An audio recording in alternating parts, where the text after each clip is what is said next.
Good evening, everyone. System Chalk here with the 41st episode of the YouTube Book of Hours series, and I have a confession to make off the start. I actually am going to have to run reasonably quickly to get some groceries, so I'm probably going to have... If this episode ends abruptly, it's just because I really don't want to miss the closing time. It's also raining out, which is nice for me because I like the rain, but it's probably going to slow me down a bit as well. And I am embarrassed to admit that I actually set aside plenty of time to record this episode, and I was just going to get the other ones on the back half of the day. And I have probably recorded about 15 to 20 minutes of material, realizing that not only was it not recording, but I actually had the wrong recording program up. I used two different versions of OBS and its derivatives to keep the settings different between YouTube and stream. So I must apologize. I did have a lot of stuff that I wanted to get through off the top, but then it occurred to me that there was a very long period of time that I was talking and not doing a whole lot of gameplay. So I wanted to just say off the top, first of all, this is a Monday episode, so I'm going to be refamiliarizing myself with the start. I will confess, I know it's not always the most fun for people who are watching the series, but it is something I rather enjoy personally, because it helps me find little corners of Book of Hours that I didn't appreciate before. So for instance, the process of trying to keep track of two saves in different ways. So this one here, I'm trying not to refer to my spreadsheet, has given me a real appreciation for, again, how this game sort of models knowledge, and this idea of the librarian being someone who is making specific decisions in terms of, you know, where things go, what's a sensible way of organizing the books. And in this case, this has very practical implications for me in terms of what I'm able to do throughout the day. And I think without having this gap in terms of my understanding, I wouldn't necessarily have appreciated that quite in the same way, because in the end, there would be a separate document. I love having, you know, either handwritten or electronic notes for the game. And yet there is something very interesting about forcing yourself to do it within the context of the game, because that's where you get, like in this case, it is inside the game where you are seeing like what those challenges are. What I sort of mean by this is, if you've seen the stream, you'll notice that I have my books everywhere, and the only thing I'm really paying is time, because all of the organization goes into a spreadsheet. But in fact, the game is structured in such a way that it is perfectly possible to order knowledge in this unique way, so that you can get what you're looking for in in the game. So what I've done here is I've sort of, I guess I'll say I've sorted the books by their contents as opposed to by their mysteries, and I'm hoping that that's going to translate into into some efficiencies in terms of how I handle tasks. Now, one thing I do want to just acknowledge, because I noticed between the comments on YouTube and also on Reddit, crafting seems to be tripping people up quite a bit. And I think I have learned from my false recording that there is no way that I'm going to be able to cover this in an effective way for people. But I do first of all, I want to acknowledge my shortcomings in terms of covering this topic, just because of my limited elements of the soul and my lack of sort of need. And it did occur to me that I did make an ink sort of to replenish, or I should have made an ink at least, to replenish what I took to access another room. And yet I don't know if I really answered some of the questions that people have about how crafting works. Yeah, this is the ink that I used. So I'm going to try and remember to do a better job of explaining exactly how it works. But what I did want to do was sort of offer a little bit of encouragement to people who might still be struggling with crafting. And what I'll say, there's going to be a few... I'll try and break it down to maybe three things. So number one, definitely think about crafting like trying to solve mysteries in books. So if you want to go to a desk, right, not every desk is going to solve, or, well, every desk theoretically can solve mysteries, because you're not you have combinations in terms of knowledge and such. But some desks is going to be easier to solve mysteries than another. So the reading room desk would be appropriate for reading the instruments of the heart, because I can add a core card. I could add, whatever heart I have. I think probably that's drums and dances in this case. So I'd already be up to 6. I just need 4 more from a memory, or I would need 3 from a memory and 1 from an instrument or some other combination, and I'd be able to go in. 3 heart for a memory, by the way, is not an easy thing. I don't want to suggest that that's a piece of cake. So crafting works in a very similar way. The only difference here is that you'll have different workstations, and where desks they'll always have that extra element in terms of you could add a tool or you can add an ink to read a given work. The workstations are quite a bit more varied, so the foundry will accept different things than, say, the kitchen range. And this is probably where some of the trip-ups happen. So in addition to being restricted in terms of what aspects, I was going to say principles, but again, some of these are ambiguous in terms of their states and principles. But yeah, there's always restrictions in terms of the aspects that can be accepted, but the supplemental aspects are also different too. So the foundry, for instance, will accept glass, metal, and stone, and that's different from, say, the piano, which in this case would accept elements of the soul, music, and omens, as well as memories. So, and in this case, it's only taking two aspects as opposed to the 4 of the forge.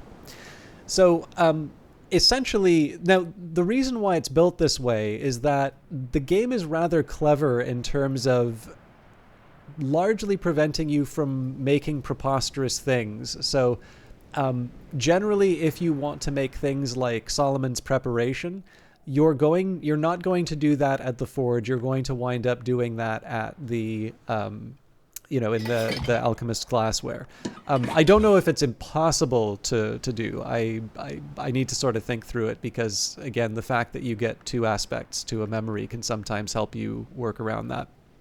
But for the most part, you're generally going to be working. You're going to be making potions at alchemists' tables, whereas you're going to wind up making things like orichalcum wire at the foundry.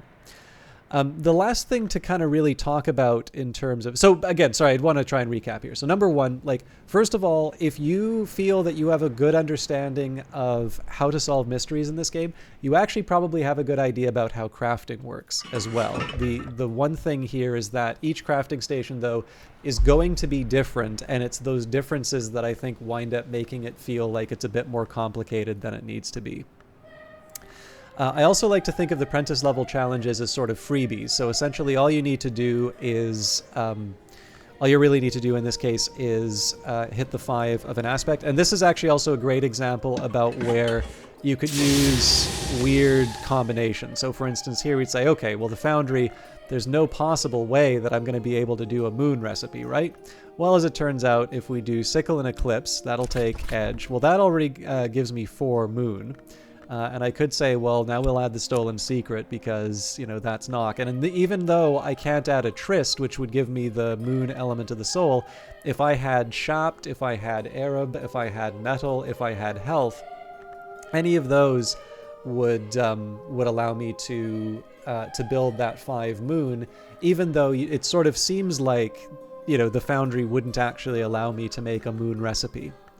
Where it starts getting a little complicated, and it more or less says this in terms of the description for scholar level, it's not just that you need to hit 10 of the relevant aspect, but it's going to need a specific aspect. In fact, it says here an ingredient with a specific aspect. I usually like just saying is that the aspects that you need to worry about are not just the number, not just the magnitude or the intensity of the relevant aspect. In this case, we've been working with moon. But each skill is going to give you a certain type of recipe.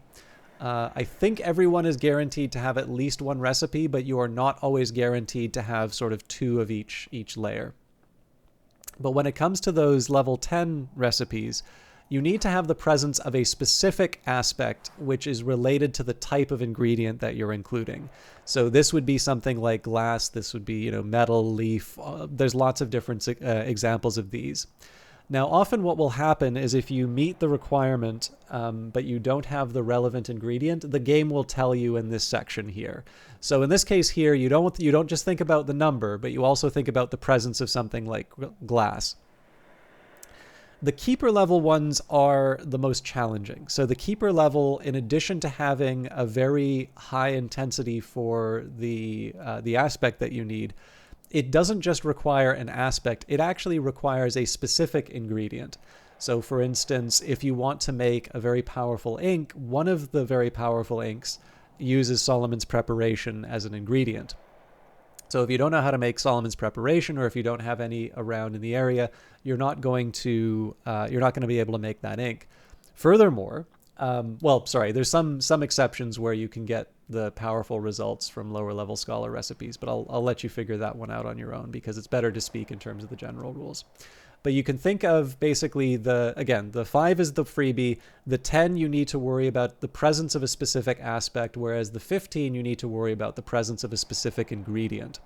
And furthermore, the game will not tell you if you're about to get it in terms of the keeper level challenges. You actually need to figure that out.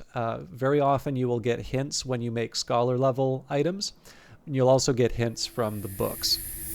So I'm hoping that will give people something to kind of get some purchase on the problem. And I'm doing this mostly because I know I've been a bit delinquent in terms of my explanations of crafting. I'm going to try and get better at that, but I did want to take a minute and just sort of explain what I would think would be sort of the base level. Like, I don't even know if these were ones that I specifically struggled with, but I think these, when I take a look at some of the things that are being written on Reddit or in terms of comments and that, I think that's probably the breakdown that is keeping people from being able to achieve what they want. I'm also kind of conscious of the time, though. We're about a third of the way through the episode already. So I'm going to move on, and we'll learn as we go in terms of the day's works. So it seems to me like I want to level up drums and dances. I'm going to need 3 memories for that, in addition to an element of the soul to be able to upgrade it. And then on top of that, we will catalog whatever remaining books we have. Okay. Now I have an idea of this book's nature and its contents. So this is a VAC text, not something we're able to work with. So I believe we've been using this upper level for VAC. Or did I think I actually wound up making some specific...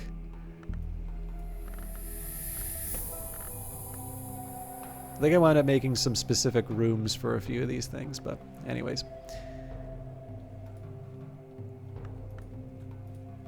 I'll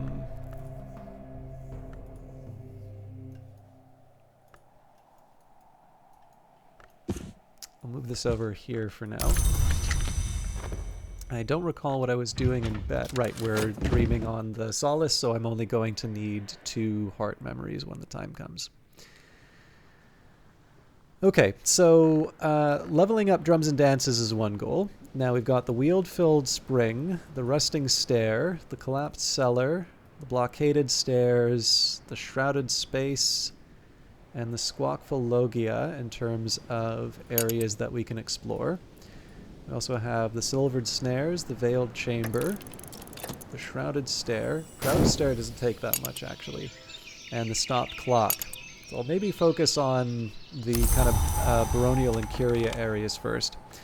Now, this doesn't really help me for drums and dances, because I always keep forgetting that drums and dances is heart and nectar, not heart and sky. But we are already 1 up in terms of memories. So, as always, the question kind of comes down to if I'm going to be bringing in a follower. So, there's 2 ways that I can bring in a follower to potentially help me.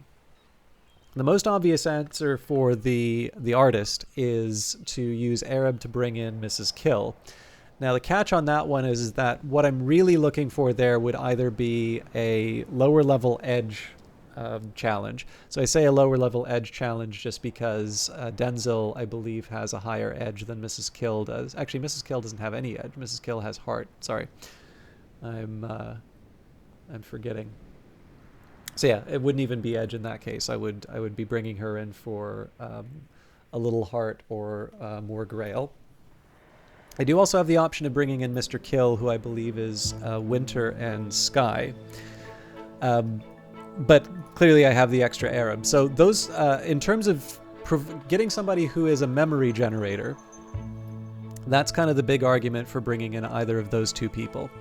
The other alternative would be to say, okay, well, I know I'm going to be working with, someone else. So, I want to bring in Denzel, and I want to bring in Denzel because I know I'm going to do a Forge challenge, or I want to bring in Timothy because I know I'm going to have to work with Lantern. We've already got the sunny day. This is the time for us to work on this. Incidentally, there is an argument to be made to work on Sky, but to work on Sky because of Dimutu Corporum Viditorum. Although I think, given where we are with our Sky, it's probably better to wait for the storm. So Glaciary and Lightsmithing with Faust would be 4. We can get 2 from a memory, which brings us up to 6. So I would actually need 2 Sky. Yeah, so we're waiting on a storm on that one. Or alternatively, better Sky knowledge. There's just simply other things that I can do. But yeah, so the reason why I'm sort of not stressing, but one of the reasons why I'm kind of dwelling on this idea of whether or not I want to hire someone is that that's going to determine how many of my elements of the soul get tied up in terms of generating memories to level up drums and dances. And as a result, that's going to affect, how many books I can catalog or whatever books I read and so on and so forth. So this is one of the reasons why I want to be reviewing the different rooms that I can visit, and particularly the ones that involve sort of Grail and so Grail, Winter, Heart, or Sky are going to be the most relevant ones to me. Although I do also want to be realistic in terms of what I can handle. Like the Blockaded Stairs is nice and all, but getting 9 Heart is not a small thing, and that would be where I maybe want to start creating some, or like following up on some recipes. So the Shrouded Stair is looking more and more tempting in this case. So if so I do have one option here of saying is like, well, if I used Mrs. Kill or Mr. and Mrs. Kill, if we were to try and generate the relevant aspects here, what could I do? Well, we could get 2 edge from the Arab, and then I could get 1 from the Kukurbit Barrette. That would bring us up to 3. So a memory would produce 5, but we're 1 short, and I would be like at that point I would be using sort of a consumable, which is not a problem at all. But the question would be, it's like, well, what kind of consumable do I want to give up, or is it better for me just to pay for someone to work on that? And that's what leads me to say that maybe talking with Reverend Timothy would be a good idea here. Reverend Timothy gives me 2 Lantern. I can add the Sunny Day to that, so that already brings it up to 4, and then we use the Faust, and that brings it up to 6. And on top of that, I can even use the Whist to bring him in. So we do need to pay for it, but that's fine. We're in a good spot. So Reverend Timothy enjoys thoughtful conversation, prayer, and tea. He'll offer his assistance in return for a 1 shilling donation to church funds. Now, one catch here is that Reverend Timothy is also a talker, like your host for today. So Reverend Timothy is going to take 45 seconds instead of 30 seconds to generate a memory, but I am okay with that. So what we're going to do here, remembering that the goal is to level up drums and dances, I want to set aside elements of the soul that will, that'll be relevant there. So let's say we'll set aside the Tryst for now. I need 2 more, so in this case maybe we'll use the 2 core. It feels a little bad to give up so many useful elements of the soul, but we'll deal with that in a minute. So the reason I basically want to set this aside so that I know, okay, in the worst case scenario, here's how I'm here's how I'm going to get those memories. Like if Reverend Timothy doesn't give me anything that I need, this is what I've got in the bank to be able to work with his his memories. But it's not the only thing that I can do, right? So we've got Prophecies of Glory, we've got the Bancroft Diaries. Now, I want to be a little bit careful with these lantern texts because, of course, I am going to be using my FOST with Reverend Timothy. But it would seem to me that the Bancroft Diaries are a piece of cake. That should be something that we can handle. And I actually seem to remember that that gives us pyroglyphics, which we don't yet have in our collection. So really, that's one that I can bank right away with glaziering and latesmithing, and we'll do exactly that. So we'll take, and you know what? I'm gonna see if I can do this. I want to do this at FET.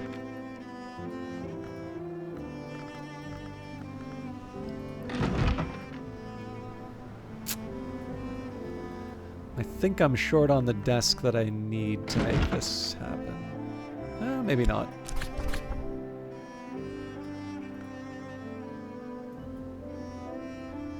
I think it's a lot to hope for a lantern and moth presence on a desk, but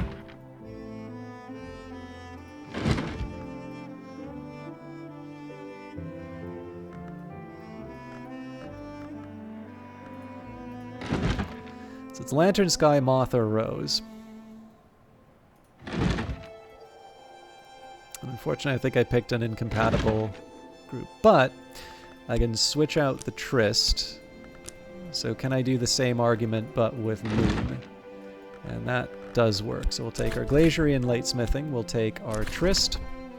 We'll put that into Bancroft Diary. Lord Franklin Bancroft was initiated into the arts of the flower maker by the rose witch Fiona Ayrshire. He rose to become a society provider of occult services and secret pleasures before his abrupt disappearance in 1790. Bancroft is definitely a fun character to follow up on. Okay, I think we're going to need to wait on... Yeah, we're going to need to wait for better circumstances for these Forge and Nectar texts. I am curious about the Shapt.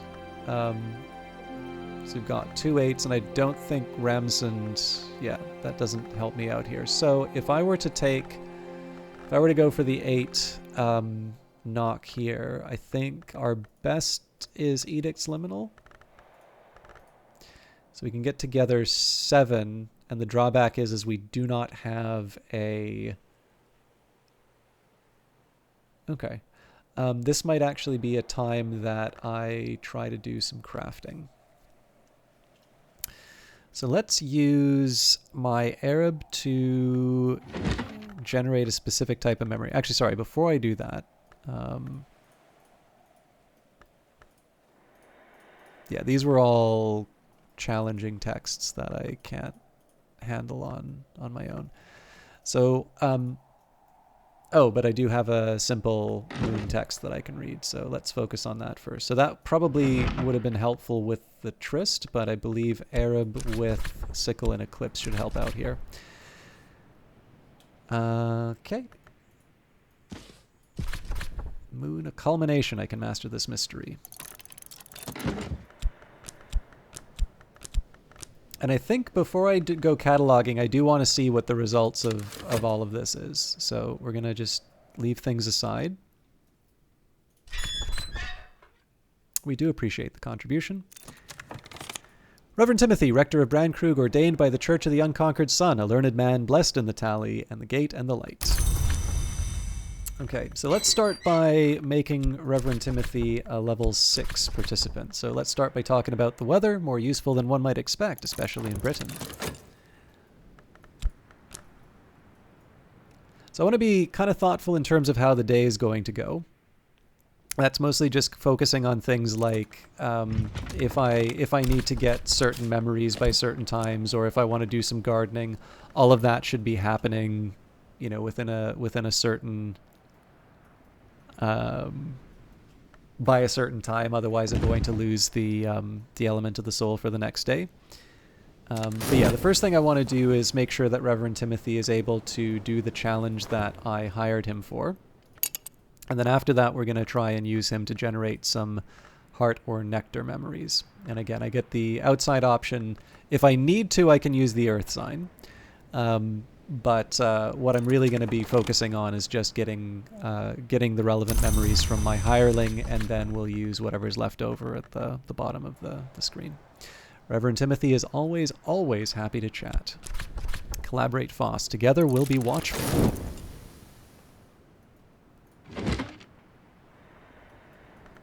I think because I'm reading multiple books today, I'm going to... I'll take care of all of this when the books are actually complete. I feel okay reading multiple books because I have a pretty good idea of what the Bancroft Diaries give me. And I think we're early enough in the day that if I need to recover some elements of the soul to be able to do some upgrades, I should be able to handle that still. My assistant and I are vigilant. So this now means that Reverend Timothy is going to be available to open up the Shrouded Stair. What we're going to focus on now is seeing if he can generate any more heart or nectar memories for us. Reverend Timothy is always, always happy to chat.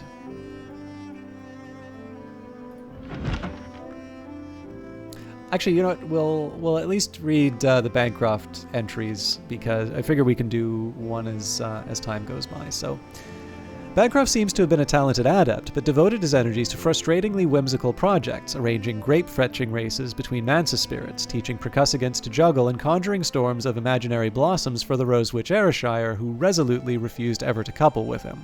Bancroft spends 20 pages bemoaning this last.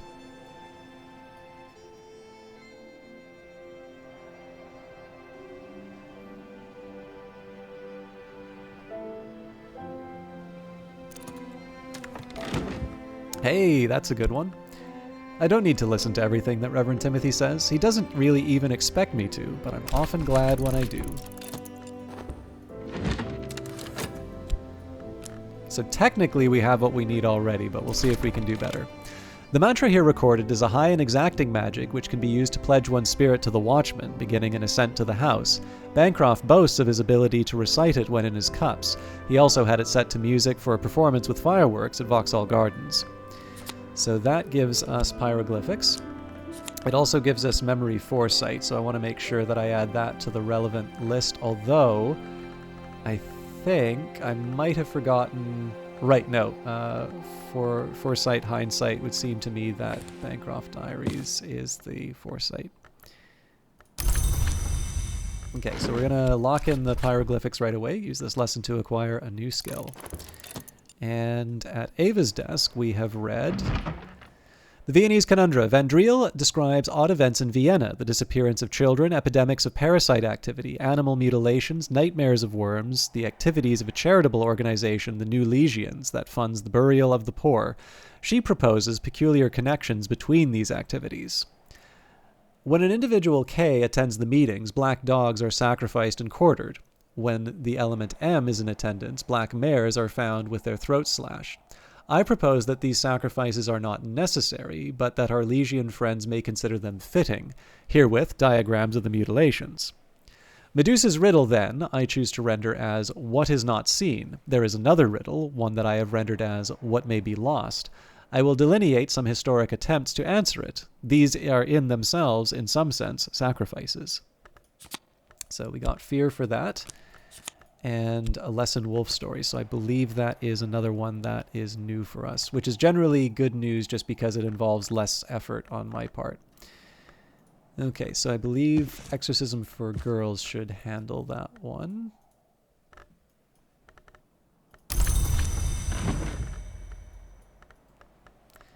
So overall, good news for today. We're still short one memory. I mean, one option I do have is just to use an element of the soul to get the earth sign back, but we still have plenty of time to do things with Reverend Timothy. I do think, though, that probably I can afford to do some gardening, so let's maybe see if I can pick up some more blue crown. Okay, in spring as days warm, blue crown still blossoms for a little while. And it seems to me like I can also use a core.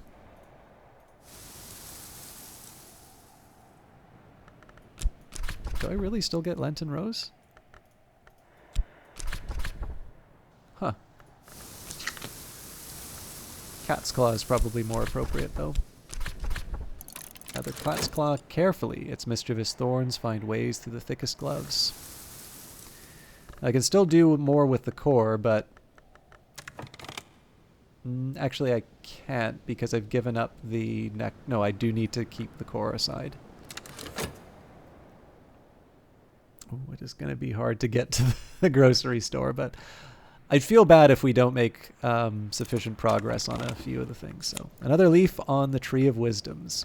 One script that all the world must read, even the blind, and it's written in flames. Matters of fireworks and their kin, lights, colors, and infernal detonations. Some of you may notice as well that there is chandlery here, so a skill that can be used with suitable ingredients to make candles. The most likely ingredients are beeswax and herbs, but to confound villagers and visitors, leave a meaningful pause between the word suitable.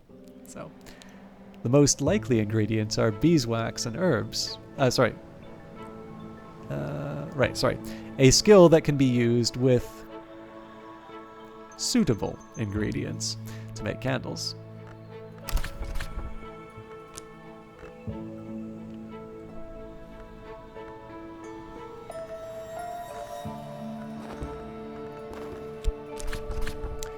Wolf stories.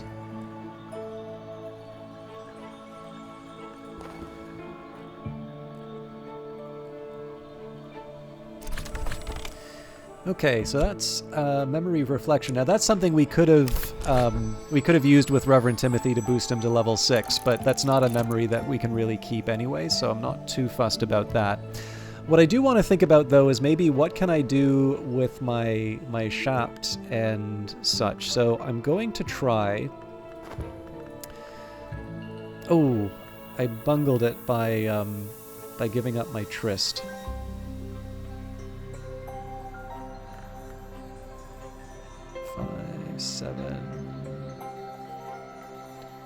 Well, I'm still probably short on what I need anyway, so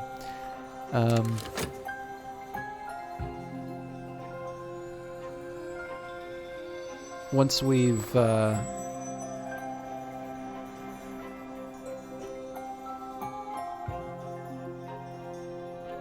know, the funny thing is I think I might actually just use this to catalog all the books. Another leaf on the Tree of Wisdoms.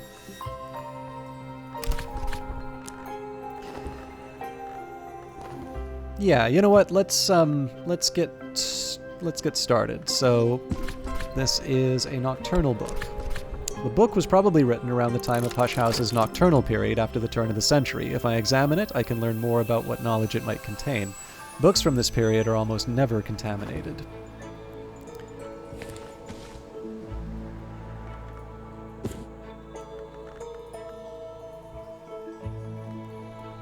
There's going to be a specific order in which I handle all of these.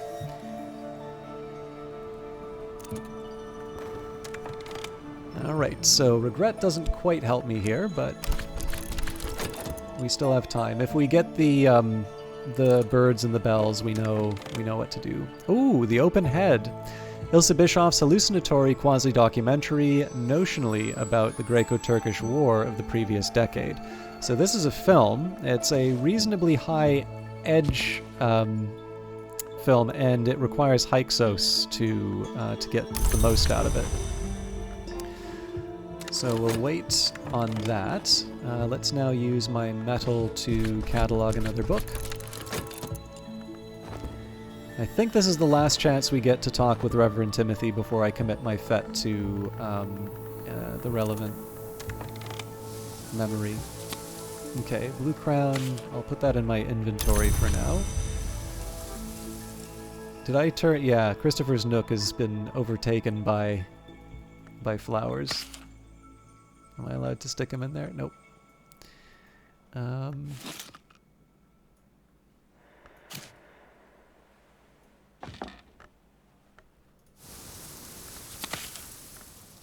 I don't feel good about it, but I'm just not sure where else to put them right now.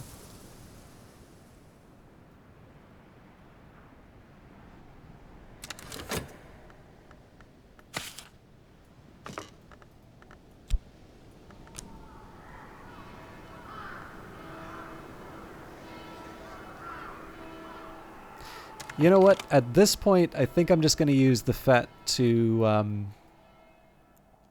Well, here's what we'll do. We'll use Fet to read Wrapped in the King, and then I'll just use my existing memories to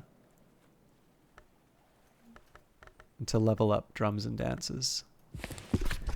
All right, so I've already mastered this, but I could reread it and perhaps recall a memory.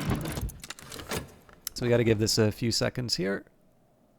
I can do more cataloging in other parts of the Cucurbit Prisoner Records, 1927. Okay, this is definitely an interesting one. In fact, this might even have some information that's relevant to my other playthrough, but it is a relatively challenging Nectar text. So I'm going to move Dirashu Quercum onto that shelf, and we'll put the Cucurbit Records on that shelf. Okay, let's level up Drums and Dances. This is going to unlock quite a bit for me on the following days. And for that we use the Storm, the Solace. If I click the memory slot, only the Earth sign should be available. Another fruit plucked from Knowledge's tree. And then from there I can use the Shapt on the... You know what? I feel the Vagabond desk is neglected, so I'll use it here. And I can fill up on some solar texts. Now, we are going to be taking a bigger risk with the solar texts the next day, but... Okay, so the impulse would have been something I could have used, but you know what? This isn't bad, actually, because I will sleep on that, and that will be useful for something that I want to do on Wednesday's stream. So, the Shrouded Stair. This has long been a holy place, but the Menascate has withdrawn her favor now. Someone has shattered a mirror on the floor. The shards wink from the gloom. Something half-seen flits from shard to shard, avoiding my gaze. Unseen, no matter how quickly I turn my head. Only once it's pacified will I be able to pass safely. So, Timothy, please deal with the hint.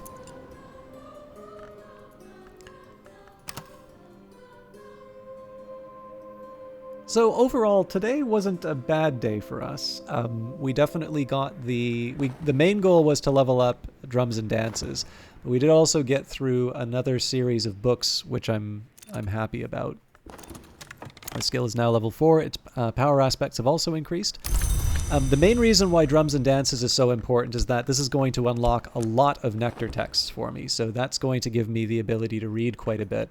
I am happy that I have the Impulse memory, the Moth memory, because there is something that I'm going to want to do, mostly, I think, to just try and be able to read a certain text. But I'll worry about that later. Excuse me. We've got the Lake Fusino recordings. So that won't help us until we get a phonograph. Although, from my understanding, that is now available in...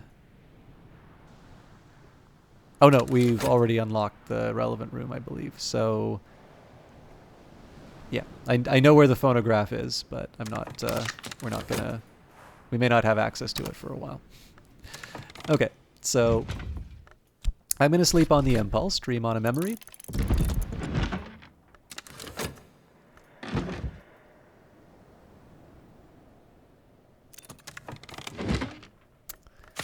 And I feel like I should be reading Wrapped in the King again, because it's been a while, but I do need to get out of here. So I'll try and do my wrap-up while we are going through the evening. I know we kind of only did one day today, but I'm already 10 minutes past where I wanted to be for this episode.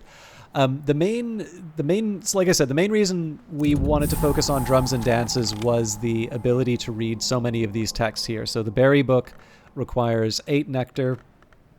We can get 4 from Drums and Dances. We can get 2 from the Earth sign, so that's 6. We can use the Mixing Bowl for 7. We could also use the Mortar and Pestle. And then, sorry, did I get that right? And then Heart for the 8.